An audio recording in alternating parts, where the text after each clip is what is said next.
মাথায় গুলিবিদ্ধ ওসমান হাদির অবস্থা অত্যন্ত সংকটাপন্ন জানিয়ে স্বাস্থ্য মন্ত্রণালয়ের বিশেষ সহকারী ডাক্তার সাইদুর রহমান বলেন, আগামী 72 ঘন্টা অত্যন্ত ঝুঁকিপূর্ণ, আর এই অবস্থা কোনো ধরনের নতুন ইন্টারভেনশন করা হবে না। তিনি বলেন, হাদি এখন খুবই ক্রিটিক্যাল অবস্থায় আছেন এবং তাকে আপাতত কৃত্রিম শ্বাস প্রশ্বাসে রাখা হয়েছে, যদিও চিকিৎসকরা এখনও আশা করে নিশ্চয়তা দিতে পারছেন না।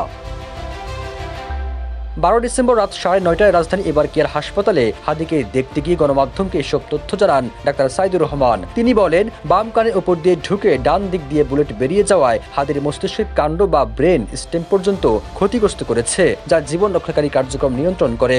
এটা আমরা ম্যাসিভ ব্রেন ইনজুরি হিসেবে বিবেচনা করছি। এখনো কোনো ধরনের ইন্টারভেনশন সম্ভব নয়। ওসমান হাদিকে কেবল লাইফ সাপোর্টে ধরে রাখার চেষ্টা চলছে।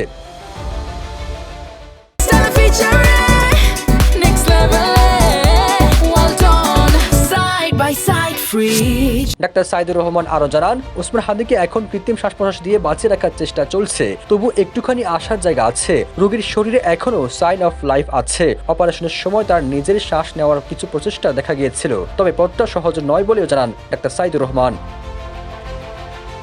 তিনি বলেন, হাদি অস্ত্রোপচারের আগেই একবার শকে গিয়েছিলেন। পরে অ্যাম্বুলেন্সে স্থানান্তরের সময় তার নাক ও গলা দিয়ে প্রবল রক্তক্ষরণ শুরু হয়, যদিও আপাতত সেটি নিয়ন্ত্রণে আনা হয়েছে। প্রধান উপদেষ্টা এই বিশেষ সহকারী আরও জানান, এখনই কোনো আশার গল্প শোনার মতো অবস্থা নেই। রোগীকে পর্যবেক্ষণ করে পরবর্তী সিদ্ধান্ত নেওয়া হবে। সবুজ আলম, নিউজ ডেস্ক, ইত্তেফাক।